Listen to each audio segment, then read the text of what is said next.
Here's what's coming up in episode 141. Michael M. Hughes is an author, speaker, magical thinker, and activist.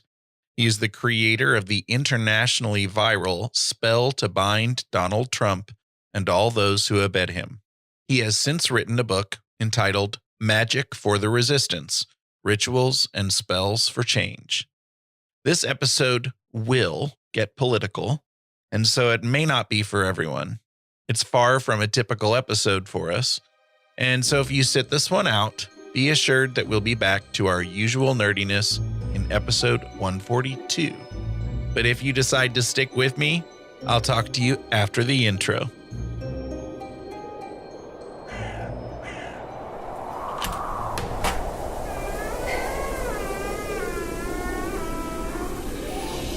Welcome to the Big Seance podcast. I'm Patrick Keller of BigSeance.com, and this is a place for an open discussion on all things paranormal, but specifically topics like ghosts and hauntings, paranormal research, spirit communication, psychics and mediums, and life after death. So basically, anything that pops up in my paranormal world. The candles are already lit, so you might as well come on in and join the seance. I put a lot of thought into whether I wanted to do this episode, even before I interviewed Mr. Hughes. We all know that unwritten rule about discussing politics among friends and family. Well, as I stated in the Big Seance Parlor on Facebook just yesterday, here's why I've decided to move forward with it. First, the viral Bind Trump ritual really was news in the paranormal world, but it was also discussed in mass media. It also happens to be a political story. Secondly, I've come out of the closet in so many ways over the years, and as I've gotten older, I'm really getting tired of fellow humans expecting me to hide or stay quiet just to protect the fear of others. I'm tired of not getting real, and sometimes discussions need to happen. Along with other parts of the world, the United States is in crisis, and as a highly respected member of the Parlor stated, we are beyond politics at this point, and I agree. I am not a journalist.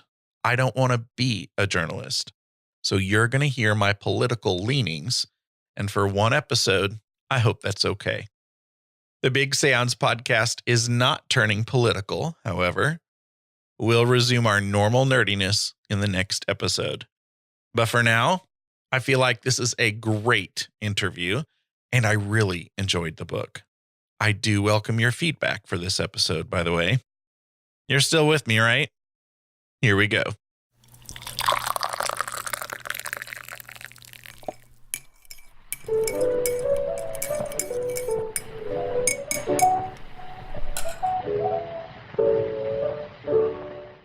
Michael M. Hughes is an author, speaker, magical thinker, and activist. He is the creator of the internationally viral Spell to Bind Donald Trump and all those who abet him, the largest magical working in history. He speaks on politics, magic, pop culture, psychedelics, the paranormal, and tarot. His latest book, Magic for the Resistance: Rituals and Spells for Change, is published by Llewellyn Worldwide and is available via Amazon, Barnes & Noble, Llewellyn, and at your favorite local bookstore. His acclaimed supernatural thriller series, the Blackwater Lights Trilogy, is available from Penguin Random House. Michael lives in Baltimore with his wife, 2 daughters, and a rabbit named Toby Turnipseed. You can find more about him and his work at michaelmhughes.com. Hi, Michael. I hope you're well this evening. Hey, I'm doing great. Thanks for having me on the show. You're welcome. Welcome to the Big Seance Parlor, our invisible, imaginary, nerdy hangout. I love it. Sounds like my kind of place. To start this conversation off, I want us to travel back to Wednesday, November 9th, 2016, and I'm hoping you haven't blocked this out. And just in case my listeners haven't caught on, I'm talking about the day after the 2016 presidential election here in the United States. So, what was that day like for you? I had a pretty major hangover to start with. Election night, my wife and a friend were hanging out, and they were on their laptops, and they were sort of all giddy. My two daughters were hanging out, and everyone was feeling really positive about how the night was going to unfold. But I'm not sure why. But I just had this gnawing feeling that it wasn't going to go the way that most of my friends, most of the people I knew wanted it to go. And I just, early in the evening, I decided to go hang out with a friend of mine. And as I left, my wife, and her friends were on Pantsuit Nation on their laptops, and and they were all excited. And my wife kept saying, I can't believe my daughters are going to see the first woman president. And I just couldn't shake the sense of unease and the disturbance and the force or whatever it was that I felt. And I went over and hung out with a good friend of mine. He was also a Hillary supporter, and he was all happy and excited. And I just sat really glumly. And as the night went on and it got later and later, and we saw what was starting to unfold, he started losing his mind. And we just watched, and we watched what happened. And I thought, this is going to be a really interesting chapter in history. So that following day, when I woke up after being up till the wee hours of the morning watching, till the election was called, that next morning I had a headache, but worse than a headache, I just had a soul ache, because I felt like there was really bad stuff coming. As someone who, a proud liberal, Democrat all my life, and activist, I really felt like the things I cared about and the things that were important to me were going to be taking a real hit in the coming days. And sure enough, that's what happened. So, I wish I could say it was a shock, but for some reason, despite all the pollsters saying that it was a shoo-in for Clinton, I just felt like Trump had stirred up some really dark emotions and dark beliefs in the populace, and he was playing on people's fear and hatred and xenophobia. And I thought, maybe that was going to lead him to victory, and it did. Yeah, it started at least a year for me of legit depression. Mm-hmm. And I know many people who kind of suffered the same kind of year, at least, a year. And some people, I'm sure it's still going. I've had to, get over it, and you move on with things. But that night and that next morning, I cried. Did you? I didn't cry, but I think I didn't cry because I was just completely devastated. It wasn't sadness. It was more like just fear and a disturbance. It felt like what it feels like to me, what I feel like what happened, and then we'll talk about my response to that, was it felt like reality had broken. It really felt like things that I never thought were possible were suddenly possible. And something dark and malignant had sort of risen to the surface that had previously been, buried. And, for a lot of people, with the election of Obama, and, as a progressive, I had some issues with Obama's policies, but he was an inspirational person, and at minimum, the things he said and the things that he promoted were the high road, and suddenly it felt like that high road was just gone, and we were going to see how very low we might possibly sink. Mm-hmm. So I didn't cry, but I was in a state of shock, and like you said, depression. rage, just watching some of the things I care about being so attacked was really difficult. It's still difficult. And what I try to do and what I think the solution to that is to try to push back against it and be active and advocate for the things that I care about and that I believe in. And that's a way to push back on that depression and that rage and that despair that a lot of people felt and are still feeling.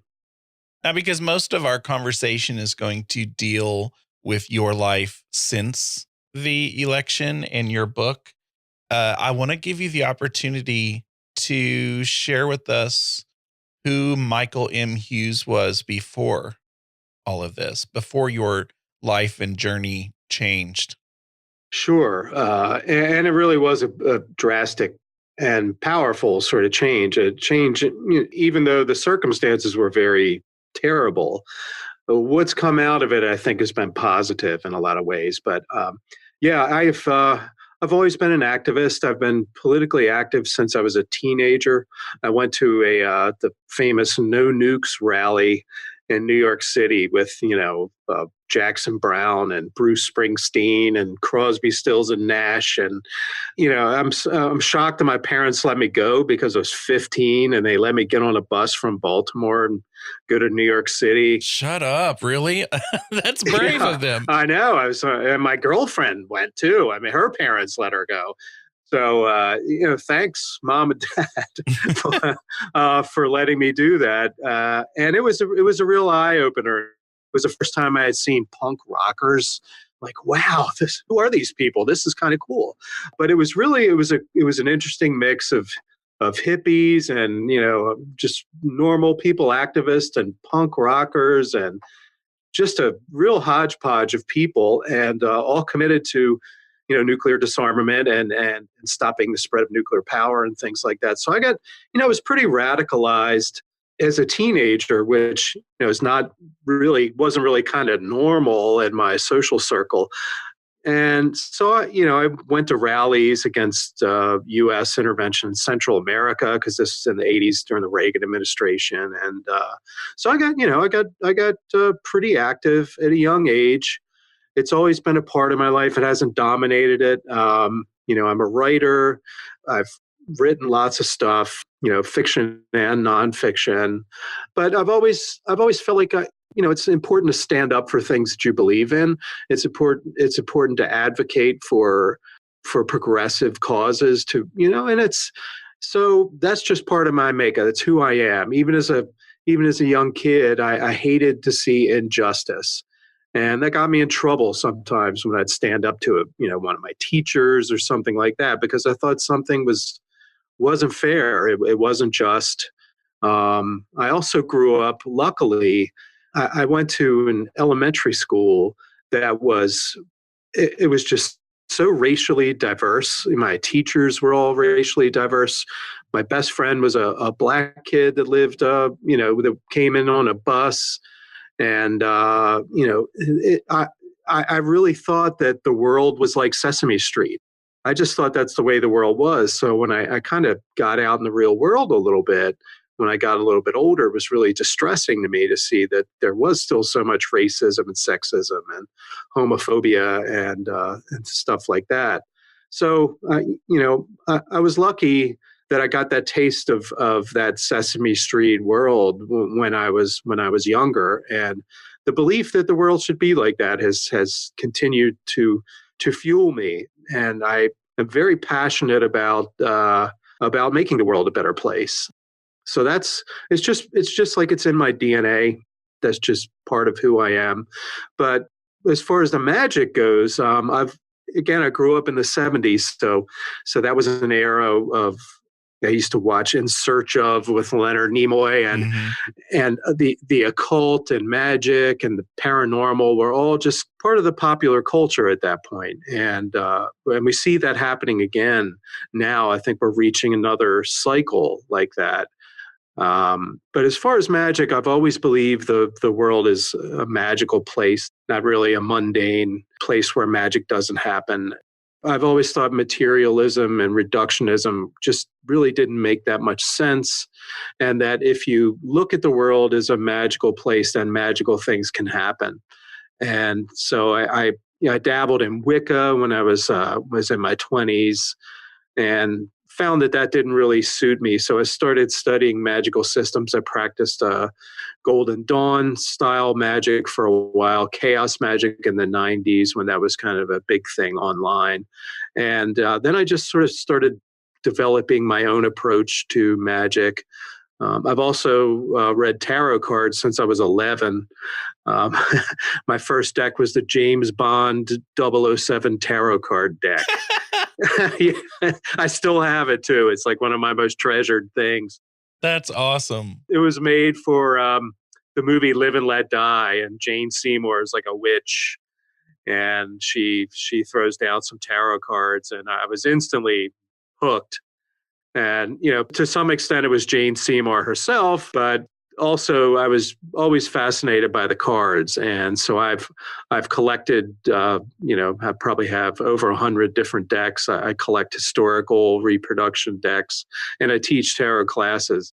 So, and I've read professionally for probably over 20 years at this point as well. So, I just love the strange and the esoteric and the paranormal. Anything weird or unusual, it just draws my attention, and I find it fascinating.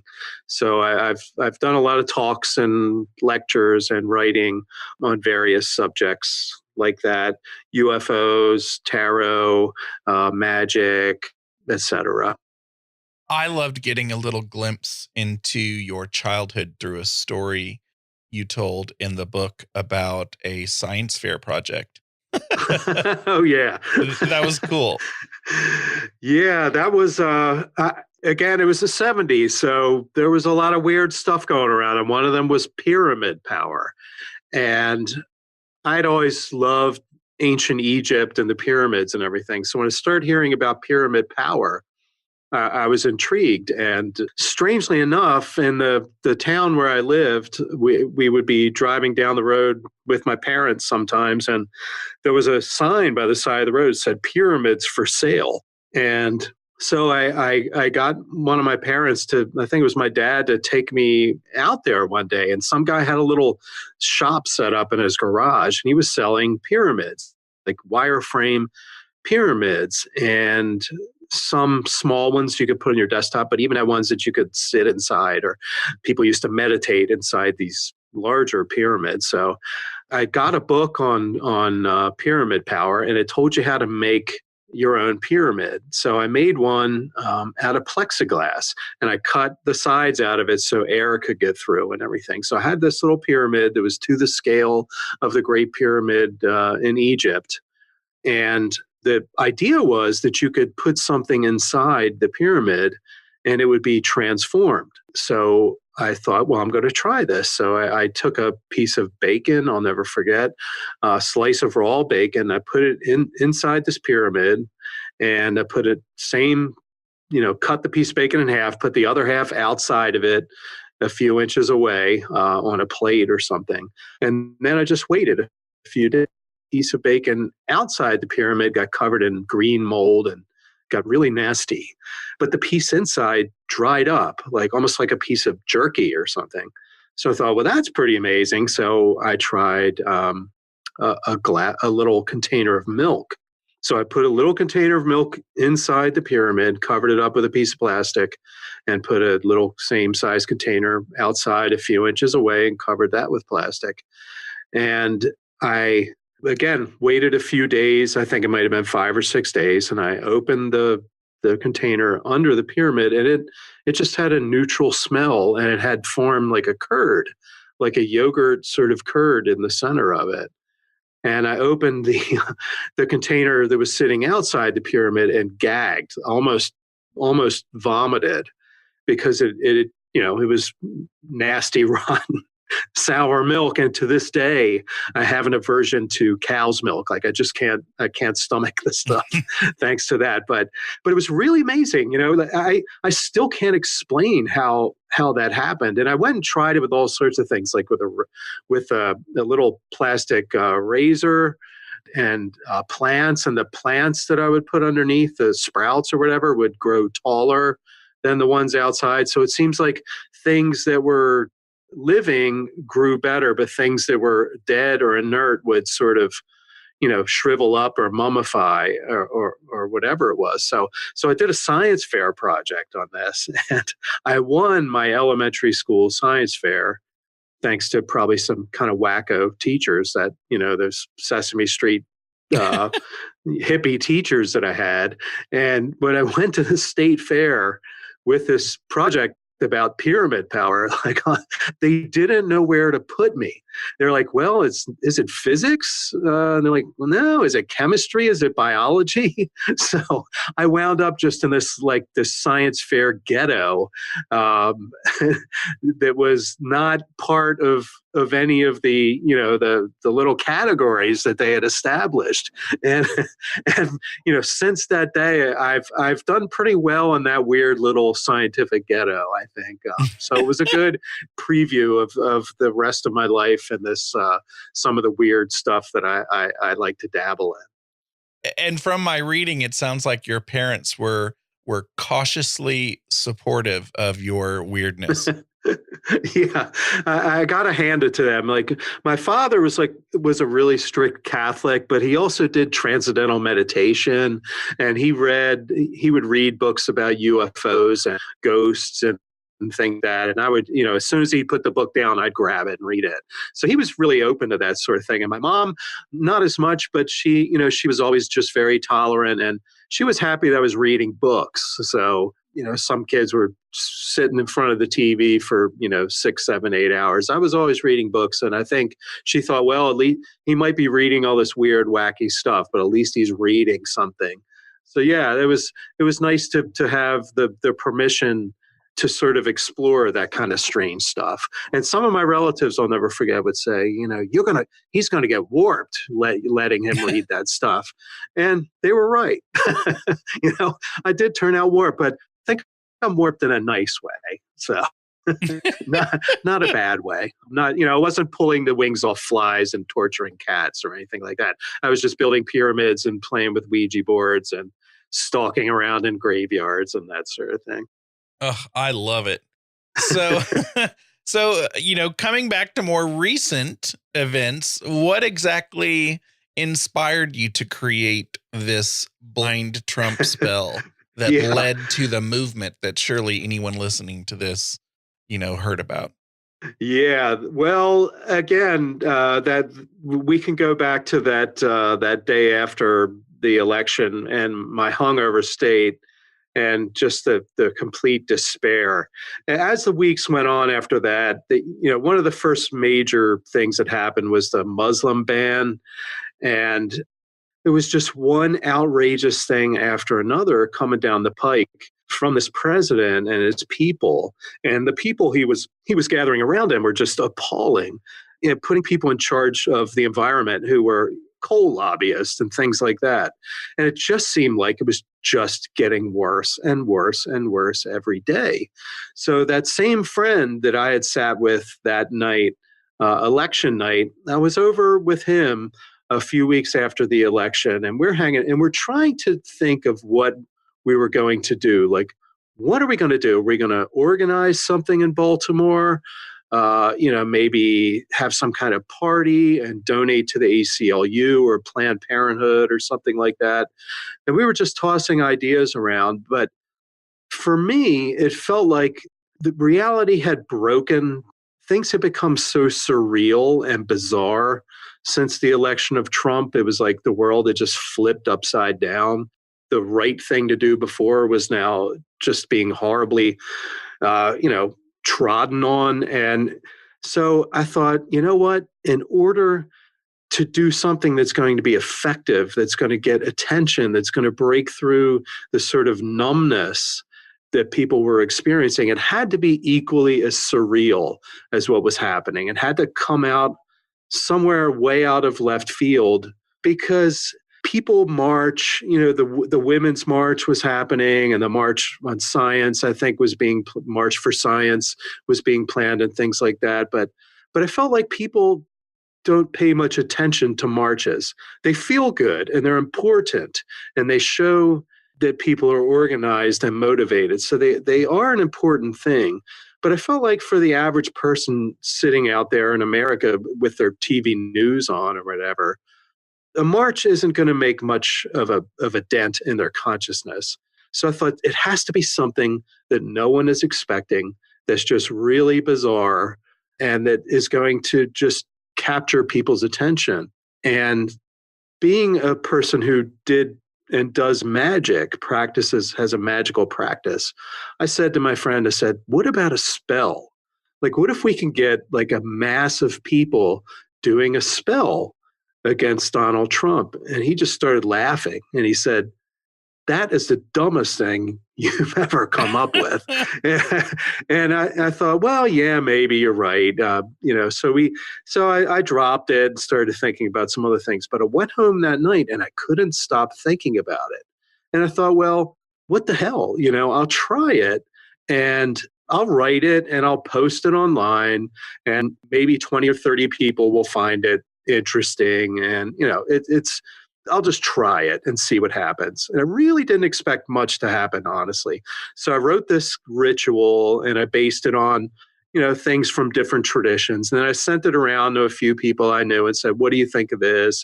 And some of them weighed in. So I tweaked it a little bit, and then I wrote it and posted it on Medium. And I remember I went into my day job and posted it in the morning. And then I started getting, and I shared it on social, I shared it on Facebook and Twitter and things like that. And within, I don't know, a half hour, I started getting emails popping in. And then I went and checked, and it had hit the thousands of views, like within an hour. And then within a couple of hours, it was nearing 10,000 views, and it was shared all over Facebook. And I thought, this is taking off. And then it just kept getting bigger and bigger and bigger. And people were saying, what the hell? Why not? Let's do it. We've tried everything else. And then just when I thought it couldn't get any bigger, then it just exploded into the tens of thousands. And again, this was just in a few hours. And the first day, it had already gone viral. And then I started getting media calls from all over the globe. I had people calling from Australia, reporters from all over the U.S., from Japan, South, Central, and South America, just a barrage of calls. My email was just filling up. My phone was ringing off the hook. And I thought, okay, this just can't get any bigger. And it just kept getting bigger. I had to put a little sign on my door at work. It said, on phone, don't knock. And it was that was there for days, because and then I'd come home and take calls when I was home and things like that. And I realized at that point that somehow this crazy spell that I had written, that I thought maybe a dozen people might find interesting, maybe people in the magic community might enjoy or do, had really taken on a life of its own and just gone viral beyond anything I could have possibly imagined. And the thing was, as part of this ritual, I had set it to happen every month. And the date I had picked was about 2 weeks away from when I first posted it. So I knew that in 2 weeks, like, there were going to be thousands of people, maybe tens of thousands of people doing this spell, doing this ritual. And it was the most absolutely surreal thing that could ever have happened. But at the same time, it kind of verified that thinking of mine, that if we're going to do something, it has to be as shocking and as bizarre as the shocking and bizarre things that are happening in our political reality. And it verified that that is a tactic that works. And when I was thinking of this ritual, one of the things I thought back to, and you might know this this part of history, is when they weren't the Yippies yet, but it was Jerry Rubin, Allen Ginsberg, and Abbie Hoffman, who later became the Yippies, radical hippie activists. The Yippies had a plan to levitate and exorcise the demons from the Pentagon during the Vietnam War. It was 1968. And what they did, they planned that the people who showed up for this event, this happening, would circle the Pentagon. And then they would all do this ritual that was written. And it was actually, the ritual was performed by a guy from a band, the Fugs, which were like a hippie proto-punk band. And they actually did it. They had thousands of people surrounding the Pentagon. And they did this crazy ritual to levitate the Pentagon into the air and exorcise the demons from the Pentagon. Now, unless you were on maybe 250 micrograms of acid, you probably didn't see the Pentagon actually rise into the air like it was supposed to. But that event was iconic in the anti-war movement. And probably some of the people listening to this have seen the photos of a young hippie guy sticking a daisy into the rifle of a National Guardsman, pointed in his direction, things like that. So even though this event was seen by a lot of people as kind of kooky and ridiculous, it really was a galvanizing moment and an iconic moment in the anti-war movement. And some people believe that it was sort of a turning point in turning the public against this war. So I had been thinking back to that, because the people during the Vietnam War, I mean, President Nixon and President Trump, there are a lot of similarities there. But the war was going on at that point. So people at that time who were opposed to that war really felt like their whole world had been turned upside down. And I felt like kind of what we're going through today is very similar, so that kind of action, that kind of crazy, bizarre sort of statement, the protest, that activism with an edge of theater could work. And sure enough, it did. It blew up. And so I had planned this thing for 2 weeks. So I realized I had 2 weeks to really get it together and do it.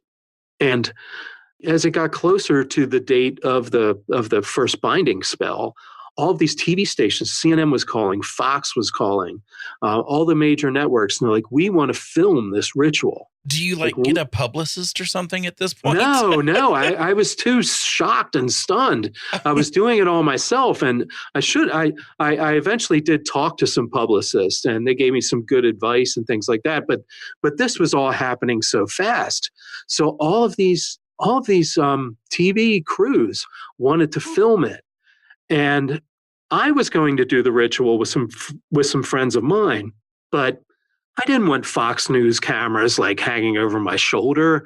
I wanted to do it kind of in a private way with people, my friends and people I know, and not have the ritual turn into a big, spectacle with all kinds of camera crews and stuff like that. But they wouldn't let up. I mean, they really wanted to film it. So I did something that I normally don't do, but I lied. I just completely flat out lied. I said, well, I hear there are going to be some people gathering at Trump Tower in Manhattan, and they're going to do the ritual there. So, boom, the camera crew's like, thank you, we'll be there. So, the night that we did our ritual, we live streamed it on Facebook, and I think we had 60,000 people at the highest point of the ritual actually watching the Facebook live stream. And after we were all done, I just kind of collapsed on a chair, and, it was all sweaty and just still in shock about this whole thing. But a friend of mine came walking up with his phone, and he goes, look at this. And he showed me footage from CNN. And sure enough, a bunch of witches showed up outside of Trump Tower and did the ritual. So the witches showed up. And at that point, my head just kind of exploded, because this thing just became its own sort of force of nature, and it just kept rolling along. And just to have witches show up at Trump Tower and do this ritual sitting on the sidewalk outside of Trump Tower just blew my mind. And then I found out that witches had showed up at his tower in Chicago as well. So the whole time, and still to this day, it still seems just incredibly surreal that this whole thing happened. I'm grateful. And I'm also incredibly humbled that something that I wrote, as a writer, every writer likes when people read your stuff and they like it. But to have thousands of people all over the planet reading this ritual I wrote aloud, it's amazing. It's humbling more than anything. Like, I'm just incredibly humbled that something that I wrote, partially in jest, partially serious, hit so many people in a way that they decided to do it. And I really think I was just it was the right thing at the right time, because I think so many people were looking for some way to express their outrage and channel their energy. And for some reason, a magical spell just seemed like the appropriate thing for them. And what I love the most is so many people said, I've never done a magic spell in my life. I've never done anything like this. But why not? Or fuck it. Why not? Let's just do this. So many people said, let's just do it. Sure, let's get some friends together and do it. I mean, people got together. There were some people in my community that got together with their kids and did an early ritual because the kids couldn't stay up until midnight. So it's just still blows my mind. But it also shows, I think, that there's a real strong desire among people to channel their power, to channel their energy and their intentions in a way that makes them feel good. And that's one thing that people keep saying about this particular ritual, is that when you're done, you just feel better, and it gives you the strength to keep on being active. And it was designed purposefully that way. So I'm glad that people are feeling that way when they do it. But it's just humbling and still shocking to me that it really resonated so much with so many people. For sure. I want people, if they haven't seen this, and I'll link to a video in the show notes, but people need to see this ritual as it's happening. And you're right. Like, the feel good, the feeling you get when you're done with it, especially if you have gone through years of frustration or depression about this, it's just wonderful. And you really have pulled together a community, a kind of a literal community on Facebook as well, of people who follow each other and really kind of join in regularly on this. Tell us about the Facebook community. Yeah, well, that was also kind of a surprise. I came up with a hashtag for the general idea of using magic politically or socio-politically. I called it hashtag magic resistance. And that was sort of a cheeky nod to my D&D playing days, when, a character or a monster could have magic resistance. I just like the two words and the playfulness of the two, but it really started to just get bigger and bigger as this spell continued to capture the attention of so many people. And luckily, I had one friend in particular named Cherry Wanders, who was part of the original Binding group, and she said, we should really get a Facebook group together. And I said, sure, let's do it. And a couple of other really great people volunteered to be moderators, people who had been following the ritual and been part of it. So this group is now, I think it's almost 4,000 people on Facebook. It's called Bind Trump Official. And other groups have formed that kind of grew out of that. So there are secret groups for people who don't want their identity out there as being a witch or a pagan or a magic using person. I know of at least 5 or 6 different groups that kind of grew out of the main group. Which there's one called The Witches Against Trump, or TWAT, which is pretty funny. I love that. But there's like a Canadian magic resistance group, and So it's really been great to see. And what I love is that I wrote this spell and this ritual to be very ecumenical, because I'm not a witch. But as soon as this thing started getting popular, it became witches versus Trump, because the average person hears magic and spell and they think witch. And they don't realize there's all sorts of other kind of magical practices out there. And I'm cool with the witches, man. I mean, the witches made this thing. I love my witch friends and, completely respect their tradition. It's just not my tradition.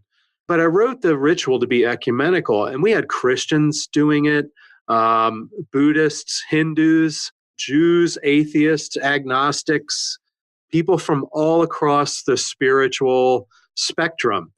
And I encourage people to do this ritual and just adapt it. If you're a Christian, pray to Jesus and use the same sort of ritual, but make it a Christian ritual. Or if you're a Buddhist, you can incorporate your Buddhist deities and that sort of thing. So what I love about this Facebook group is it's a really broad ecumenical sort of group of people from all kinds of traditions and political beliefs. There are Republicans, there are Democrats, there are extremely liberal people, there are libertarians. It's really drawn a wide mix of people, and the moderators, to their credit, keep it really civil and respectful. And I think that's what's made this group just get bigger and bigger and still growing. And the fact that we do this ritual every month too is really cool, because after every ritual, people start posting their pictures, photos of their altars and things, and they're beautiful. They're so creative. There's so much energy and creativity put into the rituals that people are doing. And it's grown. I mean, we've done a Hex the NRA ritual. We did a blue wave spell before the midterm election. And hey, that one was pretty successful, I think. And that's the beauty of magic, is if it works, you take credit for it. So we take full credit for the blue wave. But it's really turned into this really special kind of community. And, I've been a person that's been in online communities since dial-up modems, CompuServe and AOL and stuff like that. And I honestly have never been part of a group that's been so, for the size that it is, that has been so respectful and well managed and moderated, and just really a positive sort of community. Well, before our conversation today, I reached out to Lonnie Scott, who is the host of a great podcast called Weird Web Radio. Have you been on? I haven't. And Lonnie, if you're listening, I would love to be on the show. Yes, you need to be on that show next. Well, he's well versed on everything we're talking about, and I asked him, because I'd been thinking about him, in preparing for this conversation today, and I asked him what I should ask you, and I'm so glad I did, because here's his great question, and if we need to break it up, we can. But he says it's been a couple of years now. Trump is still in power, riding high after the Mueller report. So what's the plan going forward? He also asks, looking back, how do you feel about the method so far? What's your favorite victory? And where do you take a step back or even fail? Mm-hmm. No, it's a great question. And it's one I've gotten frequently, similar questions. Well, first, I think what we've seen, I would disagree that Trump is riding high. I think every day that goes by with the Mueller report, we see more people calling for his impeachment. We see very clearly that there was obstruction, very obvious obstruction, things that would have gotten anyone else, indicted and jailed. The level of obstruction. It's only because of the Justice Department's belief that a sitting president cannot be indicted, I think, that he feels like he's exonerated. He's clearly not exonerated. There are also dozens of investigations going on against him right now. The New York State's attorney has, first of all, they can go after the president. There's nothing that says that they can't go after him with criminal indictments. There's so much in the Mueller report that is just deeply disturbing and clear obstruction of justice. So what I've seen, people said, well, is your spell working? It doesn't look like it's working to me. Well, what I've seen ever since he took the oath of office is an incredible, massive resistance to what he's doing. The courts have struck down all sorts of egregious things that he wants and wanted to do.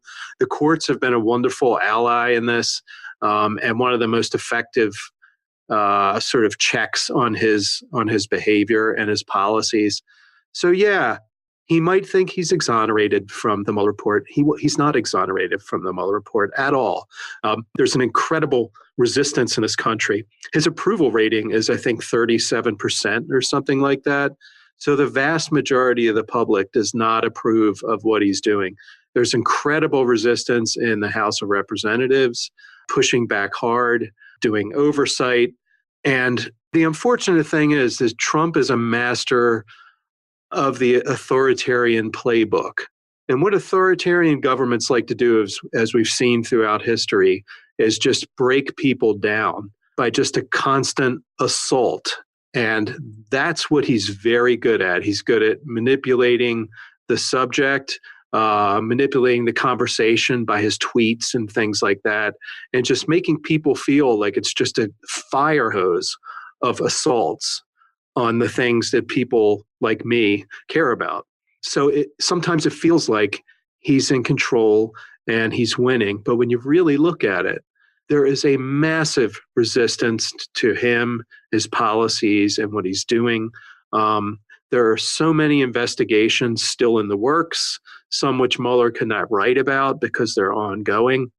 So what I see is a president that is constantly under attack from people who are trying to stop the egregious things that he is attempting to do. And he wins sometimes, he gets some small wins, but the pushback has been extraordinary. And I think he's mobilized a lot of people who normally had never been activists or even that politically aware. And if anything good comes out of his presidency, I think it's making people realize that they have to participate in their government, or something like this can happen. A lunatic like him can become the president of the United States and start breaking all of our institutions, throwing, immigrant children who are trying, to escaping with their parents, escaping poverty and crime, and throw them in cages. That's what happens when people don't participate and they don't vote.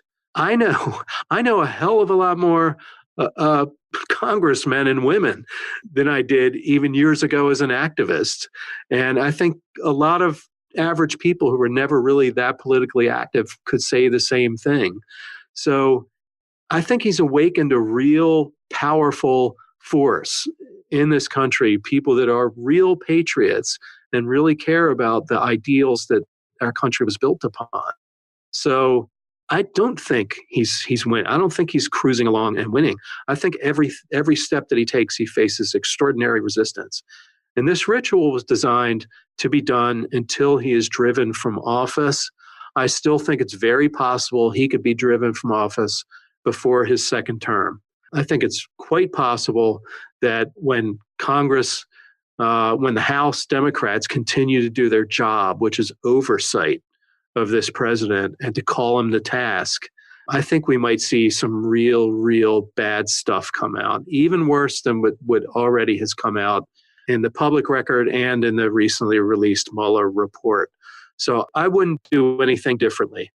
I think every month when those thousands of witches and magical people of all different persuasions get together to channel their energy and recommit themselves to their ideals, and to push back against this president and keep him from harming the country and the ideals and the institutions that many of us hold in high regard, that we're doing the right thing and it's working.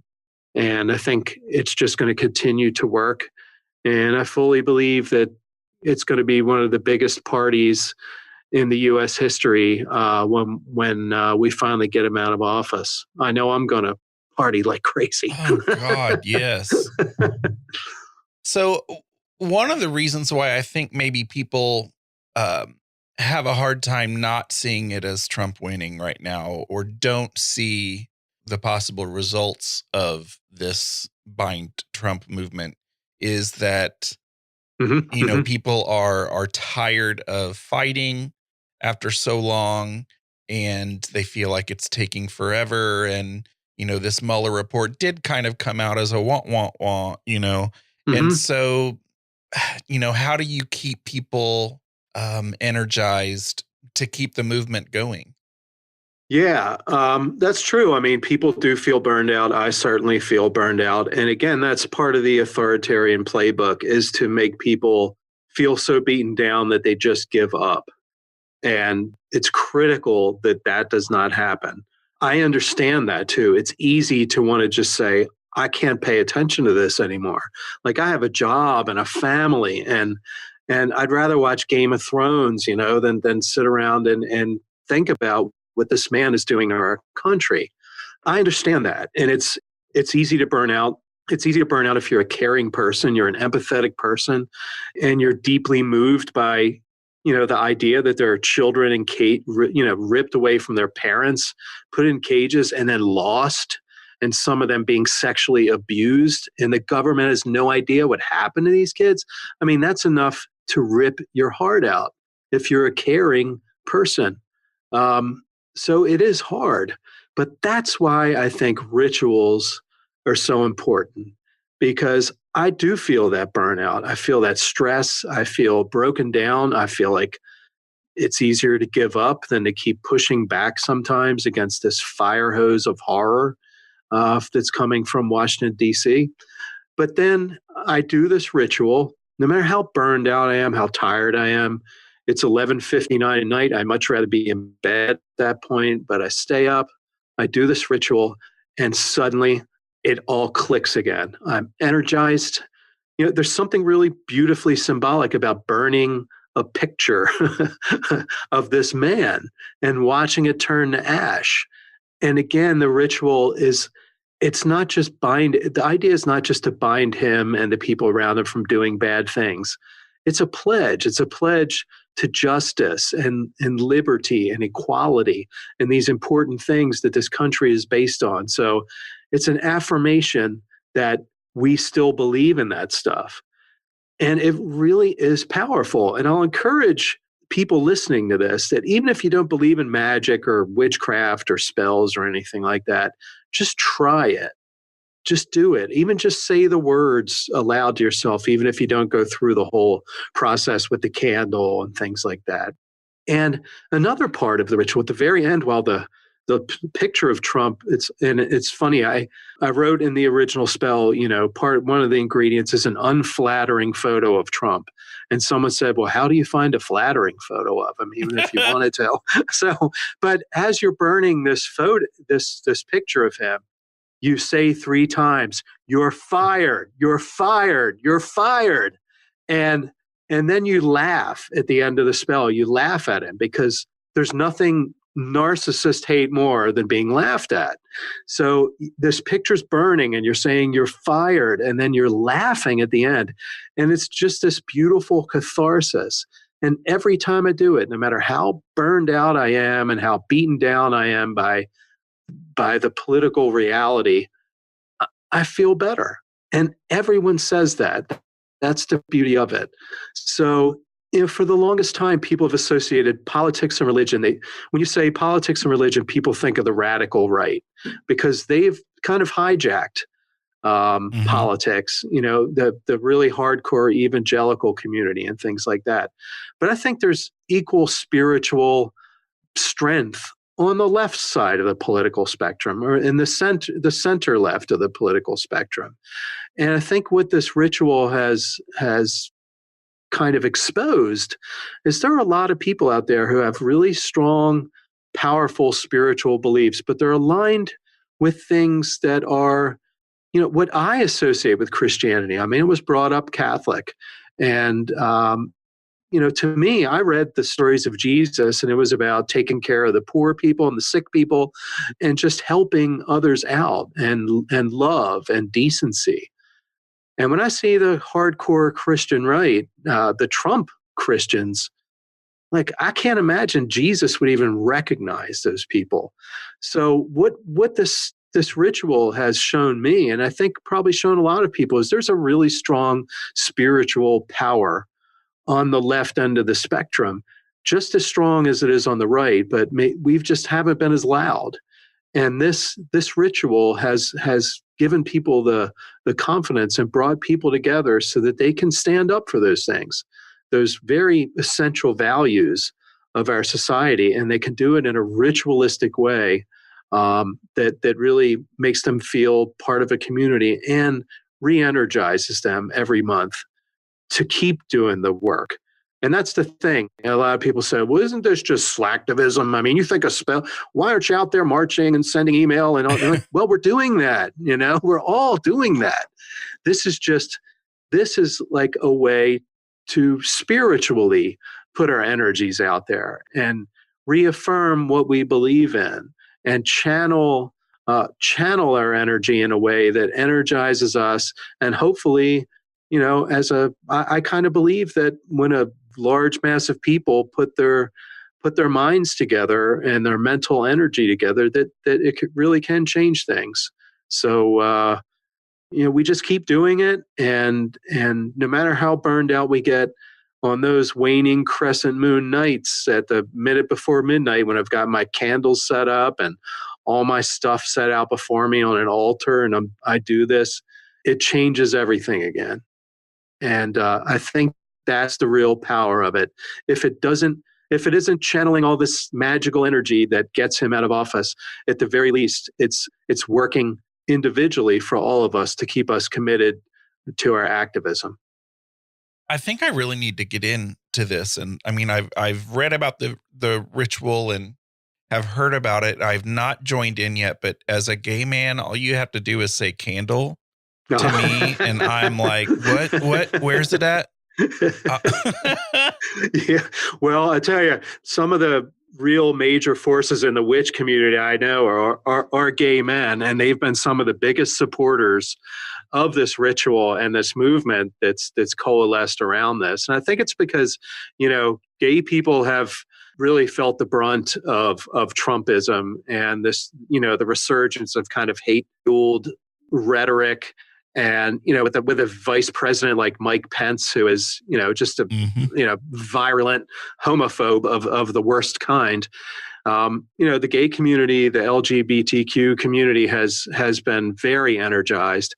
And there's very much a high representation of that community in the witch and pagan communities. There's always been a really strong overlap between the two communities. So that has been wonderful to see too, to see so many people, so many gay people embracing this ritual so much, and then adding their own rituals to it. And in the book, there's a general ritual for protection of the LGBTQ community. And in the book, I've developed lots of other rituals and spells for progressive causes as well. And,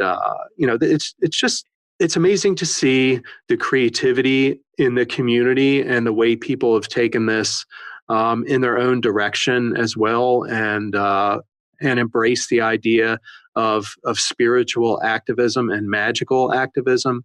It's a beautiful thing to watch. And obviously I take a minimal bit of credit for it because of the Trump ritual and the way that it went viral. But this was something waiting to happen. I feel like I just sort of helped birth it, but it was there. It was gestating. And since then, there's other books on magical activism and witchcraft. There have been scholarly papers written about it. So it's just amazing to see. And it really is the right thing at the right time, because I think the Christian right has sort of soured a lot of millennials, especially to to the mixing of religion and politics.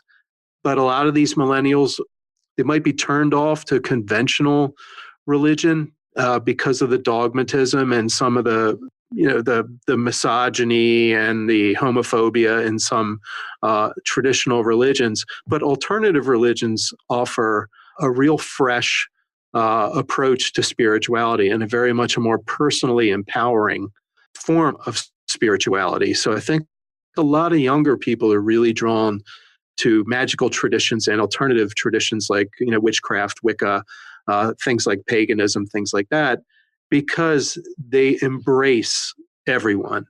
They're not exclusionary. And they also are about your personal connection to the spiritual, not mediated by a priest or a rabbi or an imam or something like that. It's, hey, you want to talk to God, you want to talk to spirits or be a spiritual person, you can do that yourself. You don't need a middleman in the way. So I think this confluence of this progressive uprising and resistance against Trump and the flowering of alternative spirituality, especially among young people as well, I think it's like a beautiful match. So it was there. It was just waiting for the proper channel. And I'm really humbled and grateful that this ritual caught on and allowed all that stuff that was sort of building up and building to find an outlet and then to expand and grow into other, little offshoots and things like that. It's just wonderful to see. And I don't see it going anywhere. I mean, I think this movement is here to stay. And when Trump is gone, we're still going to have homophobia. We're still going to have xenophobia. We're still going to have authoritarian people in power. So we're not going anywhere. I love it. So we need to talk about binding and hexing a little bit because those are controversial topics in probably most of the communities that I'm familiar with. And so what's the difference between the two? And tell us why we shouldn't be worried about binding someone. Yeah. When I began my practice of magic, like I said, I went through several different phases and different schools of magical practice and things like that. But I really, I went back to the beginning, and some of the earliest magic that we know of is in the form of binding spells. And some of the ancient Greeks used to write them on little slices of lead. They used to engrave the binding spell on it. Then they'd roll it up and they'd throw it in a well, or they'd throw it in a graveyard or something like that. And we have all kinds of collection of these binding spells from antiquity. So they really are some of the earliest forms of magic that we have a record of people doing. There's also little figurines, that might have their arms behind their back or something like that. So, like they're physically bound. And those were used in magical rituals as well. So when I came up with this idea of the binding spell for Trump, I naturally went back to that conception. And for me, the idea of a binding spell is not to inflict harm, but it's to prevent your target from doing harm. So in other words, it's not like punching him in the face. It's more like grabbing his phone so he can't tweet, or keeping him from putting a ban on people from Muslim countries or something like that. So the intention is not to harm. Although, and I have to tell you a funny anecdote, because I thought I might have to go in the witness protection program right after the first binding spell that we did, because that evening, lightning hit Trump Tower. No, was it lightning or was it electric? It was an electrical fire. That's what it was. And part of the ritual uses the Tower Tarot card for obvious symbolic Trump Tower reasons. And on that tarot card, there's a bolt of lightning striking the tower. So there was a fire the evening that we did this ritual. And I thought, oh my God, do I have to go underground or something now? Or, are people going to come after me if something horrible happens? You better dumb down this ritual so it's not so powerful. Exactly. Right. Well, it's magic works in weird ways. So that was a little on the terrifying side. I was a little worried about the fire in the tower, but binding in general, again, is just to stop your target from doing harm. That way, if the Secret Service ever knocked on my door, which would be hilarious, and I mean that would be a story unto itself, right there. We hear you're casting spells against the President of the United States, and say, well, it's just a binding spell. I'm not trying to hurt him. I'm not trying to make him catch on fire or, fall down the stairs or something like that. We just want to stop him and those in his circle from doing harm. So I think there's no ethical issues, really. I mean, if you believe that magic is real, you believe a binding spell can work, we're just stopping him from doing harm. And we're calling upon in the spell the really positive ideals that this country was built upon, like justice and equality and liberty and things like that nature. So I felt like there was a real positive spell. We're just saying, just don't do bad things. So that's how I see a binding spell. But there are things called hexes and curses too. And I'm not really one for hexing or cursing much. And the way I look at the ethics of magic is pretty simple. And that is, if my goal, let's say my goal is to stop a parking lot from being built where a wetland exists, would I do everything in my power non-magically to make that not happen? Like, would I write my, senator? Would I maybe put my body on the line and get arrested to keep the development from happening there? Yeah, I would do all that. So if I would do things non-magically, I feel completely, I think it's completely reasonable and ethical to use magic to do it. Now, when it comes to harm, casting spells like cursing or hexing or things like that, that's a little more difficult. It's a little more of a gray area, but I always tell people, let's imagine, for example, that you have a kid and your kid goes to the local elementary school and a man gets arrested for hanging out at the playground, watching the kids, and they find out that he's a sexual predator and they ban him from the school, okay? And then you see that guy following your child around at a local playground or staring at your kid. And you tell this guy to get away. You call the police. The police say they can't do anything. He's not hurting anyone, so you can't put any kind of restraining order on this person. But this guy keeps kind of showing up near where your kid is, and he's a sexual predator. Okay. What would you do in that case? Would it be okay to harm him, to stop him from coming around? Or what if it's someone who physically is actually threatening to harm you or someone you love or someone you care about? Yeah, I think it's okay. I think magic in self-defense is perfectly ethical. If someone intends to do you harm, then you can push back. I would never do magic to kill someone because that's just not who I am. But would I hurt someone to stop them from doing greater harm to someone or something I care about? That's a different story. And I think we can apply the normal ethics in non-magical situations. And if we're okay with that in a non-magical situation, then I don't see magic as being any different. It's just magic's a little weird to people, so they develop weird phobias about it. Like, well, if you're binding Donald Trump, then you're harming his free will, and that's bad. Well, I say, well, a court might stop Donald Trump from throwing children in cages. Would that be okay? Well, yeah. Well, then why wouldn't using magical means to the same effects be okay? I think it's just because magic has a mysterious element to it that people develop kind of weird beliefs about it. But I see it as very straightforward.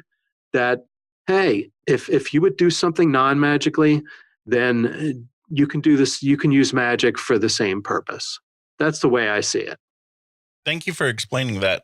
Yeah, it's funny to me. I expected that this spell would enrage and inflame the evangelical community. And I even put the word demons in the spell just to tweak them, just to, first of all, I don't believe in demons in the Christian sense. I mean, I believe in demons in the ancient Greek sense, where demons are sort of just spirits that can, they could be good, they could be bad. They're kind of just like people. But I knew putting the word demon in the spell would just, would get their knickers in a twist. And it did. So I expected that, and I provoked that. Like I poked that stick into that particular evangelical wasp nest. But what I didn't expect were a lot of pagans and witches who said, "This is terrible.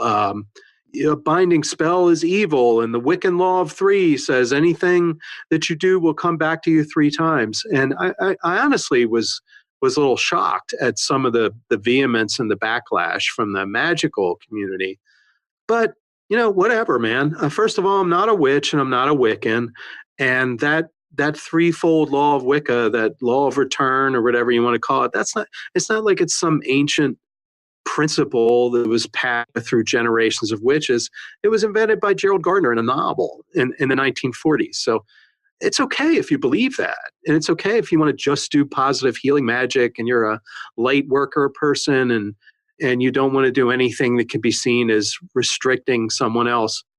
That's cool. I'm okay with that. I think we're in an emergency right now as a society, as a country. So, it's time to take the gloves off and still do your positive stuff. That's very important. But when the country is being dismantled by an authoritarian and we're seeing increasing evidence that we're moving in a direction that is really goes against the principles this country was founded on, and kids are in cages, and people, synagogues are being shot up. Like just today, another synagogue shooting. Right. Okay, folks, it's hit the fan here. We need to push back and we need to fix things before they get worse, because they will get worse if we don't push back and if we don't keep pushing back. So magic, defensive magic, I think is important. And magic has always been used defensively, all the way back from those curse tablets, those binding tablets that people were trying to stop people from hurting them or to get something back that had been stolen from them. And when we look at the history of magic in the United States, there's a form of magic that I particularly am fond of. It's called hoodoo or conjure or root work.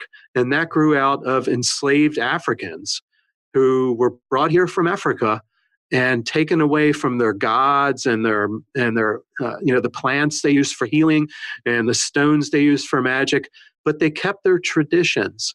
But because they were forced to, at least on the outward face of things, to adopt Christianity, they adopted their magic so that it was like a syncretic form of magic that took in elements of Christianity, but also kept their African magical customs. And that magic was always used defensively, because if you're a slave on a plantation in the U.S., you've been taken out of your country, everything all your traditions have been uprooted, and you have no autonomy in your life, no control over anything. You're a piece of property for someone. You have no way to resist, no weapons. You can't organize and resist. What are you going to do? You're going to resist with the only tool you have left, and that's your spirit. So there was all sorts of resistance magic in the United States among enslaved people. And I find that very, very heartening. And a lot of the magic that I do is based in that style of magic that grew out of oppressed people. So it only made sense to me to use magic to push back against oppression. So I want people to know, because I think it's really important, your book, Magic for the Resistance, is about so much more than just the bind Trump spell and the movement. So I want you to tell us who the book is for, and is experience with practicing magic or being a witch necessary? Who needs to read this book? Yeah. Well, from the very beginning, the ritual, the Trump binding ritual, I wrote that to be, as I said earlier, ecumenical, so that it can be adopted by anyone, because I think magic is really part of our humanity. We've done magic since the first proto-human, took a little stick and made a circle in the mud, and differentiated that space within the circle from the mundane space outside, from the first people who looked at the stars and tried to understand if the patterns of the stars affected things on Earth. We've always done magic. It just comes naturally to us. And because we live in a very scientific era, a lot of that has been pushed down. The Enlightenment sort of said all that stuff is useless and superstitious and pointless and is going to, turn you into a muddle-headed person.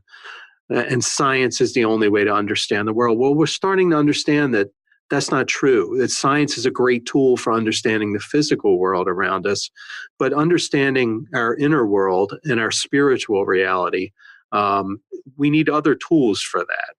So from the beginning, my belief is that magic is not just what witches do. Magic is what Catholics do when they walk into a church and light a novena candle. Magic is when my wife's grandmother, Jewish woman, used to light a candle when one of her friends was sick. We just do magical things. We're magical creatures at heart. And when we stop trying to push it down and we let it flower within ourselves, I think it's a really powerful experience. And I think it makes us better people. But I'm biased, of course. So this book, yes, it's a book of political magic, but it's so much more than that, because what I wanted to do with it was to share my system of magic and ritual in a way that anyone could pick it up, that someone absolutely new to this stuff can pick that book up and get some pointers and understand the philosophy. But someone who's been a witch all their lives or has practiced some form of magic all their lives can still maybe get some interesting ideas out of it. But it really is, had it not happened the way it did, I was aiming to write a book about magic for everyone. And my next book, I think, will probably be along those lines. And that's just that magic is something that we can all do. You don't have to be a witch. You don't have to, study the Kabbalah. You don't have to, spend years in your basement burning incense and, drawing circles on the floor and things like that. Magic is something that we can all do. So I wrote the book as a Magic 101 sort of book, because first of all, so many people who got into doing this ritual, they weren't witches. They had never done magic. So I realized there's a need and a desire to sort of learn more about the history of magic, about the philosophy of magic. And so that's how I created the book. It's really, even if you took away all the political content, you would still find what I believe is a really easy but powerful and engaging practice that you could take up, even if you only do it to a limited extent, or if you really jump in, head first. And I'm really going to, understand magic and practice it regularly. So that's what I did. And I hope it's useful in that respect. At least that was the goal, to democratize magic, so that it's not just a book sitting in the witchcraft section, but it's a book that someone who's a Christian could apply some of the principles, someone who's Jewish, someone who's Muslim, someone who is a hardcore atheist rationalist could still put this stuff to use and find it psychologically useful. So that hopefully it worked out that way. So for those of us who are going to be jumping into the magical resistance for this first time head first, can you screw it up? Well, yeah. And that's always, again, magic has that sort of mysterious, dark air to it, or has for so very long. And I think it's because people sense that there is a real power to it. So whenever anything is powerful, whenever anything can be transformative, people are afraid of it. So not everyone is cut out for this kind of thing, nor should they be. But people who are drawn to the concept, people are drawn to the idea of magic. I think there are just some general safeguards, and I've talked about them and I've built them into the book. First of all, go into it with the right ideals. And if you're doing magic for good things, I think it's really hard for it to be dangerous. When magic can be dangerous is when you're doing, oh, I hate my boss, I wish he would die. So you start doing negative magic to harm that person.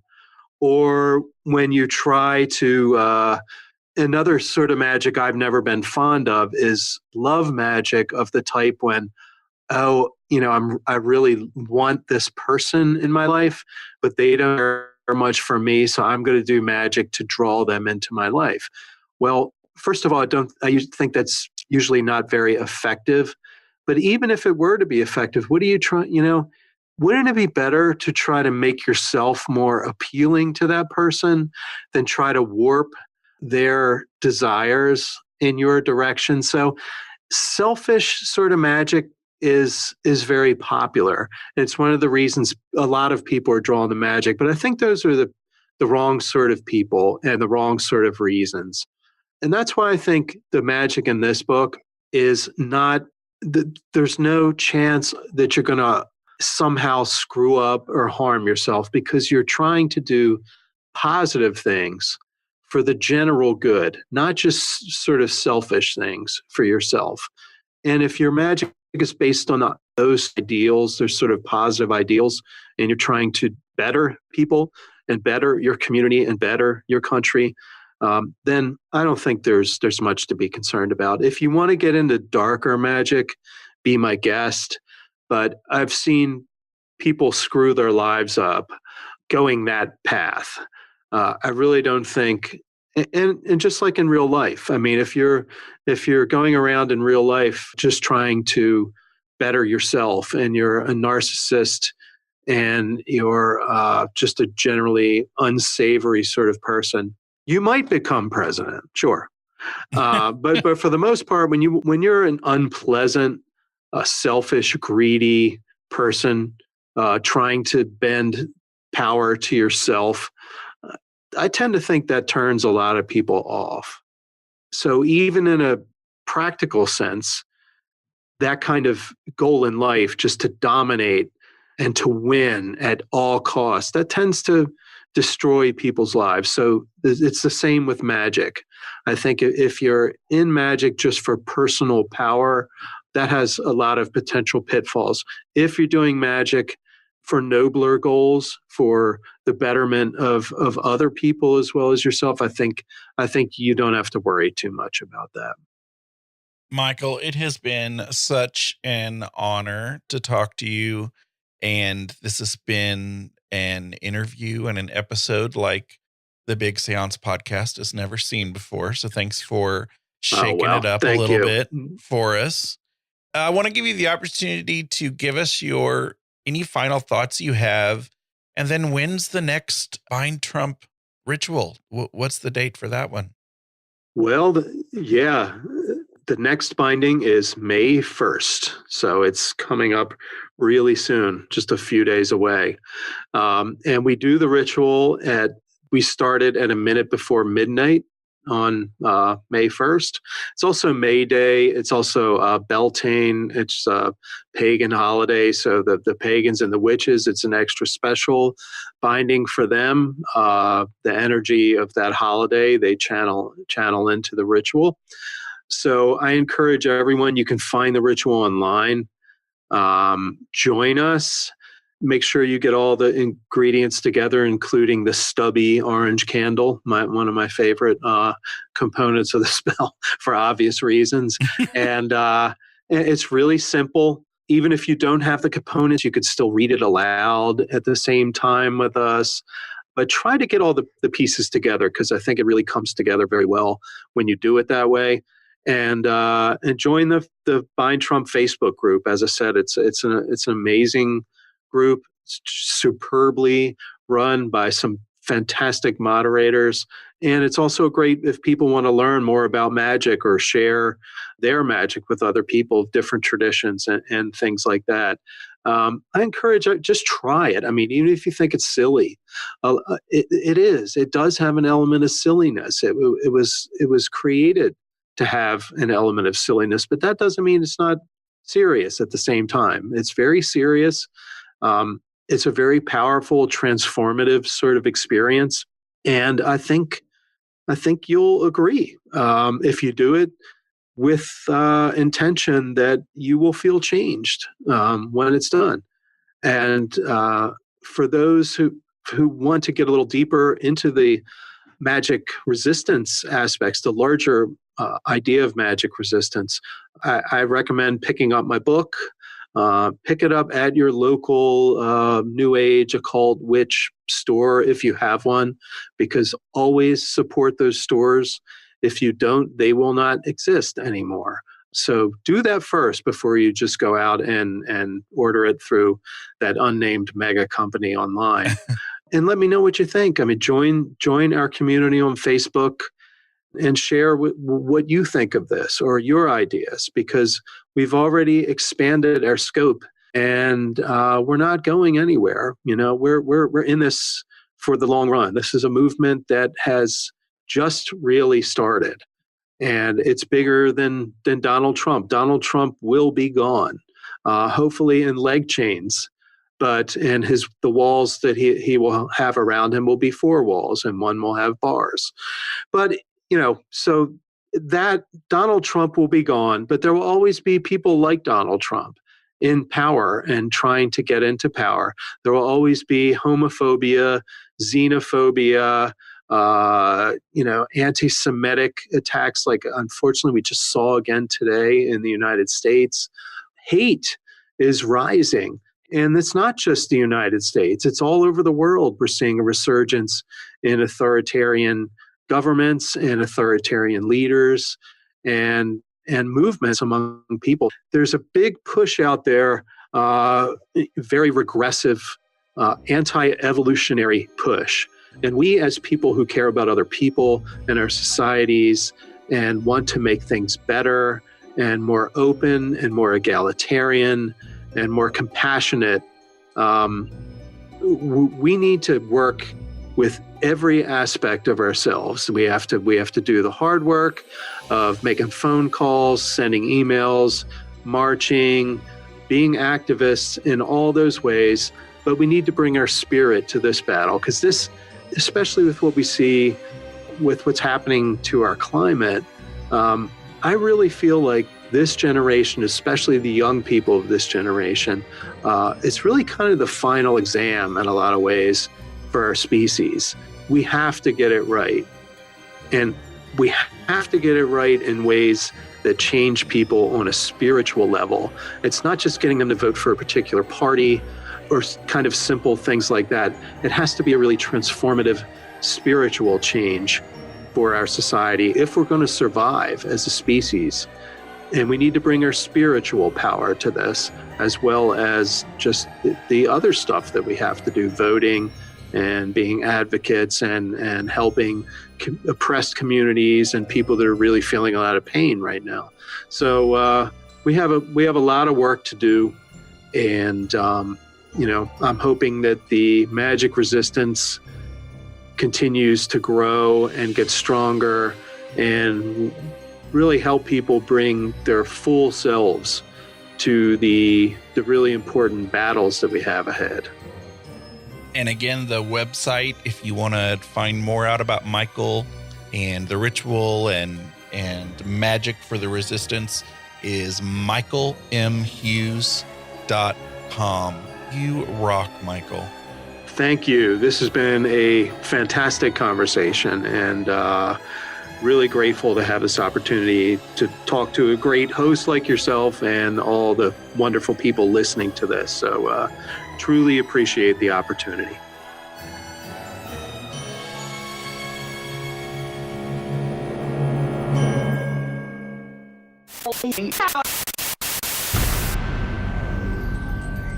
Thank you to the following super Paranerds who support the show at patreon.com/Big Seance. Genesis, Diana Lloyd, Natalie, Sonia B, Kim Robb, Jim Budd, Josiel Lorenzo, Susan Davey, Paula Mitchell, and Amy Park Gedicke. My supporters at the Parlor guest level, who can be found at bigseance.com/Parlor guests, are Linda of shimmeringmoons.com, Denise Sia of Mystic Moms Paranormal, Joni Kuntz, Sylvie, Jeffrey Peck, Dina DeCastro of Dina DeCastro Astrology, Peggy Hagen, Marion Hover Clairvoyant, Bruce Williams, Christopher Kohler, Lena and John of Carbon Lilies, Anna Frias, Norman and Linda Keller, and Karen Prine.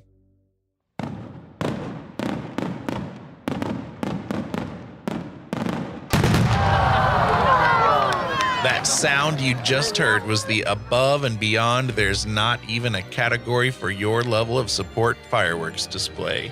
Because I have an awesome listener, Jackie Pacheco, who supports the show at the $10 level. Thank you, Jackie, and thank you, Paranerds. For show notes, including links to anything we may have mentioned in this episode, visit bigseance.com. You can find and subscribe to the show in Apple Podcasts, Google Podcasts, Spotify, Stitcher, TuneIn Radio, iHeartRadio, and just about anywhere podcasts are found. Do you have any comments or feedback? Go to bigseance.com/feedback to learn how to get your voice in a future show. Or you can call my feedback line, 7755-TELL-ME. That's 775-583-5563. Interested in learning how to promote and share the podcast? Go to bigseance.com/share. Thank you so much for listening. Unfortunately, it's time to blow the candles out, but we'll see you and light them again next time.